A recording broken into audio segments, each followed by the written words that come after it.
नमस्कार, अपना उत्तर प्रदेश देख रहे हैं आप और मैं हूं आपके साथ गौरव राजेंद्र। बुलेटिन की शुरुआत करते हैं। मां भारती के वीर सपूत, अद्भुत क्रांतिकारी, महान स्वाधीनता सेनानी खुदीराम बोस की पुण्यतिथि पर उन्हें विनम्र श्रद्धांजलि दी गई। वहीं इस दौरान सीएम ने ट्वीट कर कहा कि आपके बलिदान की अमिट गाथा सभी राष्ट्रभक्तों के लिए प्रेरणापुंज है।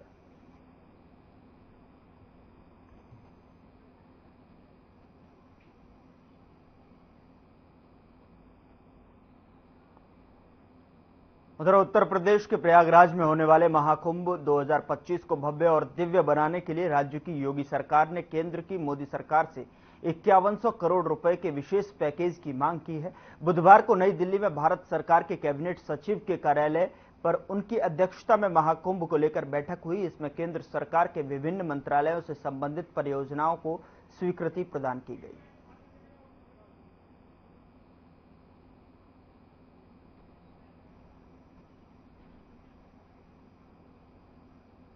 अगली खबर का रुख करते हैं। गौतम बुद्ध नगर पुलिस कमिश्नर लक्ष्मी सिंह के निर्देशन में डीसीपी ट्रैफिक के नेतृत्व में कमिश्नरेट यातायात पुलिस द्वारा पहल करते हुए यातायात व्यवस्था को सुदृढ़ बनाने के लिए मेट्रो स्टेशन, चौराहों और अन्य भीड़भाड़ वाले स्थानों पर auto rickshaw, e rickshaw, taxi चालकों, बस चालकों को यातायात नियमों की जानकारी दी गई और वाहन व्यवस्थित तरीके से लाइनअप करते हुए एक के पीछे एक खड़े होने के लिए अवगत कराते हुए यातायात नियमों का पालन करने की उचित दिशा निर्देश दिए गए। उन्होंने कहा कि साथ ही यातायात नियमों का पालन न करने पर नियमानुसार कार्रवाई की जाएगी।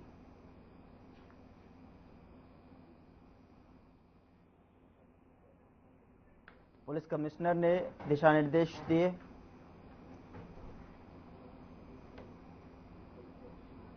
गौतम बुद्ध नगर से यह खबर है, जहां पर यातायात व्यवस्था सुदृढ़ बनाने के लिए दिशा निर्देश दिए गए, जहां पर चालकों को नियमों के बारे में जानकारी दी गई। यातायात व्यवस्था सुदृढ़ बनाने के लिए निर्देश दिए गए।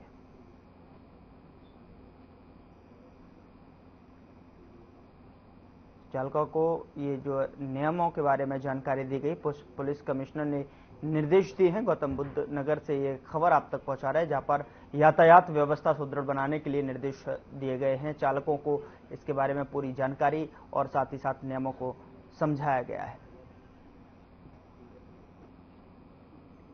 गौतम बुद्ध नगर पुलिस कमिश्नर लक्ष्मी सिंह के निर्देशन में डीसीपी ट्रैफिक के नेतृत्व में ये कमिश्नरेट यातायात पुलिस द्वारा पहल करते हुए ये यातायात व्यवस्था को सुदृढ़ बनाने के लिए मेट्रो स्टेशन और चौराहों, अन्य भीड़भाड़ वाले स्थानों पर auto rickshaw, e rickshaw, taxi चालकों, बस चालकों को यातायात नियमों के बारे में जानकारी दी गई है। वाहन व्यवस्थित तरीके से लाइनअप करते हुए एक के पीछे एक खड़े होने के लिए अवगत कराते हुए यातायात नियमों का पालन करने की उचित दिशा निर्देश दिए गए हैं। उन्होंने साथ ही कहा कि यातायात नियमों का पालन न करने पर नियमानुसार कार्रवाई की जाएगी। यातायात के नियमों का पालन न करने पर नियमित रूप से उचित कार्रवाई की जाएगी, ये नसीहत भी दी गई है। भीड़भाड़ वाले इलाकों और मेट्रो स्टेशन, चौराहों पर ये एक तरीके की पहल करते हुए दिशा निर्देश दिए।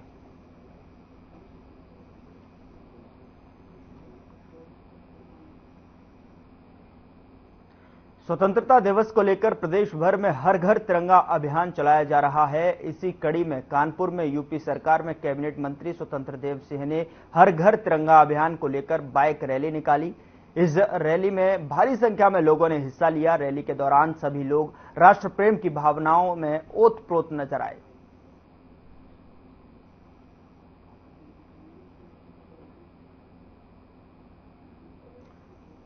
कैबिनेट मंत्री स्वतंत्र देव यहां मौजूद रहे, जिसके सानिध्य में देखिए आप तस्वीरें देख सकते हैं। हर घर तिरंगा अभियान की शुरुआत करते हुए एक बाइक रैली का संचालन किया गया और रैली निकालते हुए तस्वीरें सामने आई हैं, आपके सामने हैं, जहां पर कैबिनेट मंत्री स्वतंत्र देव मौजूद रहे।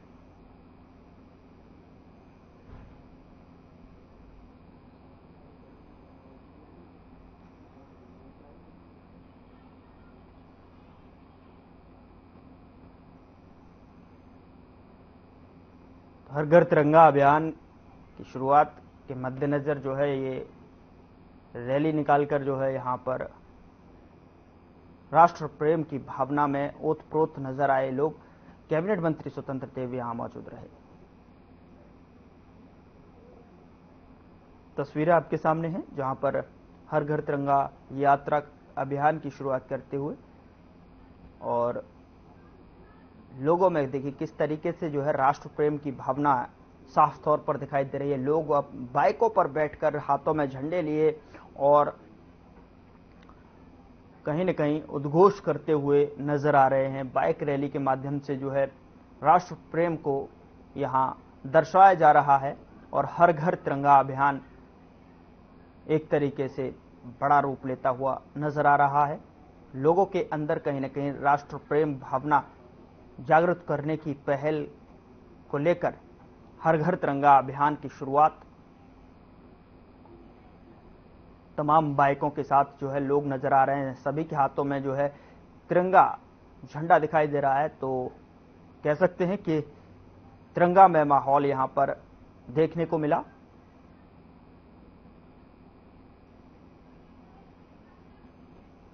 कैबिनेट मंत्री स्वतंत्र देव यहां मौजूद रहे।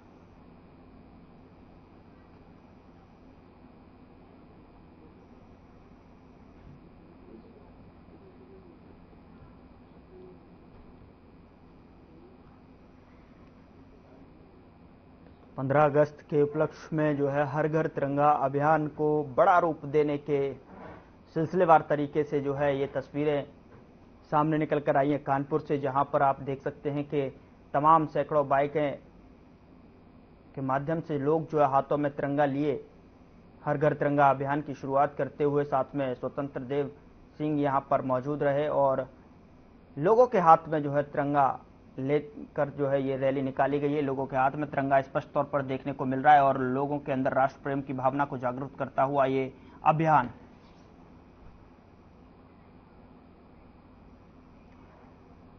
तो वहीं केंद्रीय मंत्री अश्विनी वैष्णव द्वारा कैबिनेट ब्रीफिंग की गई। आइए आपको भी सुनवाते हैं क्या कुछ कहा गया। kilograms of carbon dioxide in 1 year, and these projects, 8 projects, will be saving 767 crore kilograms of carbon dioxide. That means about 30 crore trees will be, in a sense it is equivalent to planting 30 crore trees. तो ये बहुत ही महत्वपूर्ण और and this is in the entire chain of decisions that you have seen in the new government. शुरुआत में offshore wind energy, Vadhavan port, फिर highway के projects, फिर अब रेलवे के प्रोजेक्ट्स। तो जो इंफ्रास्ट्रक्चर की ग्रोथ स्टोरी है, that programme remains very robust और आज के फैसले उसी प्रोग्राम में एक बहुत बड़ी महत्वपूर्ण माइलस्टोन है। This was the first item. I'll come to the second item. Second item में साथियों, माननीय प्रधानमंत्री श्री नरेंद्र मोदी जी का हमेशा से गरीब, वंचित और मिडिल क्लास परिवारों पे बहुत बड़ा फोकस रहा है। इसीलिए पहले 10 वर्षों में 4 करोड़ घर प्रधानमंत्री आवास योजना के तहत पूरे देश भर में एक बहुत बड़ा सोशल ट्रांसफॉर्मेशन इससे आया है। इसी कड़ी में 3 करोड़ और नए घर जो प्रधानमंत्री जी ने अपने पहली घोषणा की थी, आज उसके इम्प्लीमेंटेशन के लिए कैबिनेट में डिटेल्ड चर्चा हुई, डिटेल्ड कैबिनेट में डिस्कशन हुआ इस पे और 3 करोड़ नए घर बनाने का फैसला लिया गया, जिसमें 3,60,000 करोड़ 3,60,000 करोड़ रुपीस का टोटल बजटरी प्रोविजन रहेगा। 2 करोड़ घर रूरल एरियाज में रहेंगे और 1 करोड़ घर अर्बन एरियाज में रहेंगे। अर्बन एरियाज में एक बहुत इंपॉर्टेंट फैसला पीएम आवास योजना में लिया गया है, वो है कि हमारे ग्रामीण क्षेत्रों से बेटियां, बहनें आजकल कई शहरों में काम करने के लिए जब आती हैं, जैसे आपने देखा होगा मोबाइल फोन के प्रोडक्शन में मैक्सिमम एम्प्लॉयमेंट वुमेन एम्प्लॉयमेंट है, उनके लिए, सबके लिए वर्किंग वुमेन्स हॉस्टल की व्यवस्था इसमें की गई, वर्किंग वुमेन हॉस्टल की व्यवस्था की गई। सेकेंड बहुत बड़ा फैसला लिया गया है कि जो अफोर्डेबल हाउसिंग वाला सेगमेंट है, उस सेगमेंट में इंटरेस्ट लो। तो आप देख रहे थे कई मुद्दों पर चर्चा करते हुए यहाँ पर केंद्रीय मंत्री, और साथ ही साथ अगली खबर का रुख करते हैं जहां पर मालदीव दौरे पर एस विजय शंकर विदेश मंत्री देखने को मिले हैं और जहां पर कई प्रोजेक्ट का जो है शुभारंभ किया है। आइए आपको भी लेकर चलते हैं कौन कौन से प्रोजेक्ट वहां उन्होंने शुभारंभ किया है, आपको भी जानकारी अवगत कराते हैं।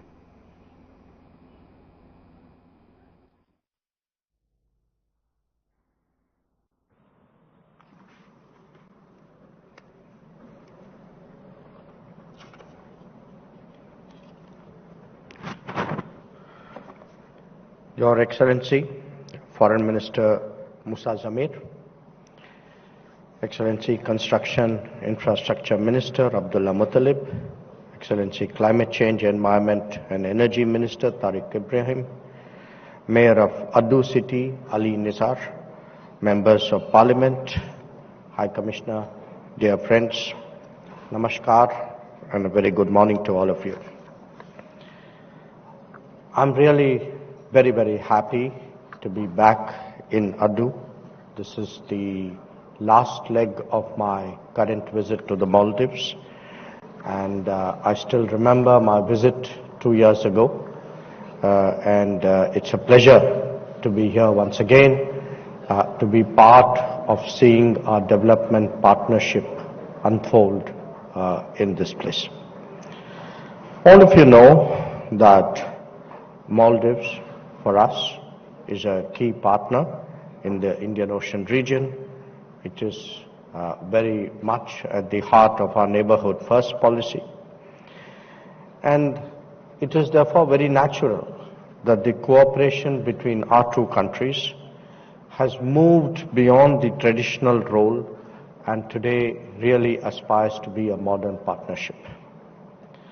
Our development cooperation is aimed at touching all facets of people's lives here and to find ways of bringing tangible benefits to their lives.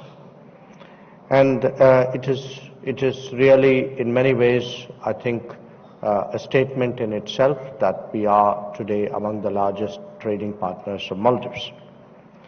We're also witnessing greater investment flows from India to the Maldives, particularly in the tourism sector. And we really appreciate that the diversification of the various sectors of cooperation is driven by the needs and priorities of the people of Maldives. Friends, in the last few years, India has invested around $220 million in Addu. This would provide a fair idea of the importance that we attach to regional development in Maldives.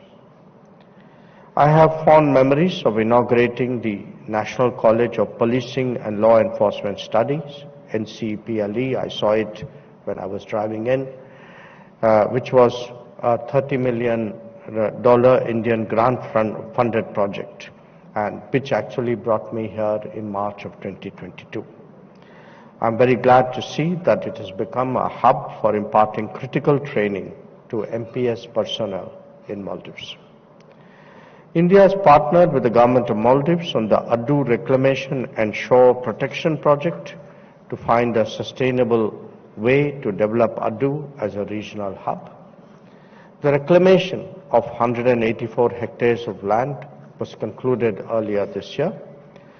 This ambitious program of $80 million involves reclamation for tourism development purposes as well as for the overall economic development of Addu, and we heard the mayor speak about it. This would translate in overall growth for the region, bringing in better opportunities for employment, entrepreneurship and trade. Another important project being carried out with Indian assistance is the redevelopment of the Addu roads and drainage development with an outlay of $70 million.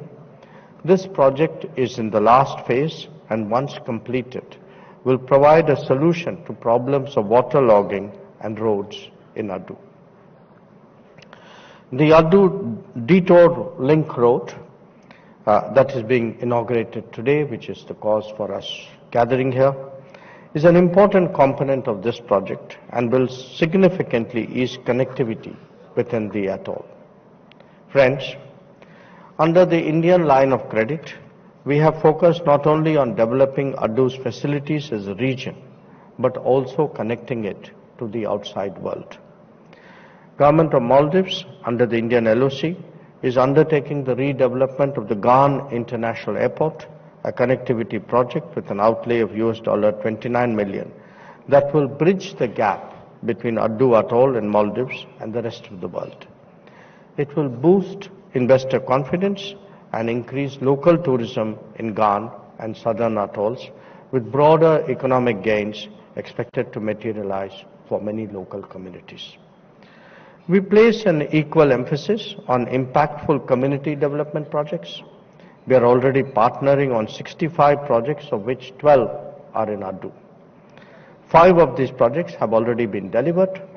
We are happy to see the success of this high-impact community development project model expand its footprint and increase its presence on an exponential scale.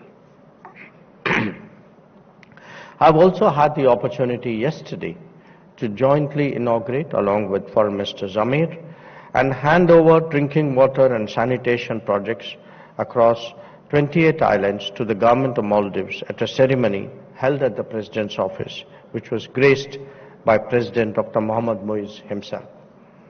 It is a significant project, bringing transformative change in the lives of more than, I think, many thousands of residents of Maldives. I also took time to visit the site of the Greater Malay Connectivity Projects, and the ministers, you were good enough to accompany me for that, which is our flagship project in this country, which is progressing well and which I believe will be a truly remarkable manifestation of our development partnership. I'm happy that both the ministers yesterday could join me in that endeavor, and I think even to the team which is working there, it sent a very, very good message. I'm also pleased to note that the work on the ambitious Hanimadu Airport redevelopment project is also underway, and the project is scheduled to be completed soon. Construction activity on 4,000 housing units in Hulumale is also progressing well. Friends, investment in physical infrastructure is but the first step that will bear fruits when it is evenly matched with investment in human resource development. India has significantly scaled up its training and capacity building cooperation. We remain open to the evolving needs and priorities of our Maldivian friends and would endeavor to provide customized solutions to their requirements. So let me conclude by congratulating the government and people of Maldives, in particular the people in southern Maldives, in Addu, on these 2 projects. They stand as a testimony to the defining theme of our partnership, which is imagined by Maldives, delivered by India.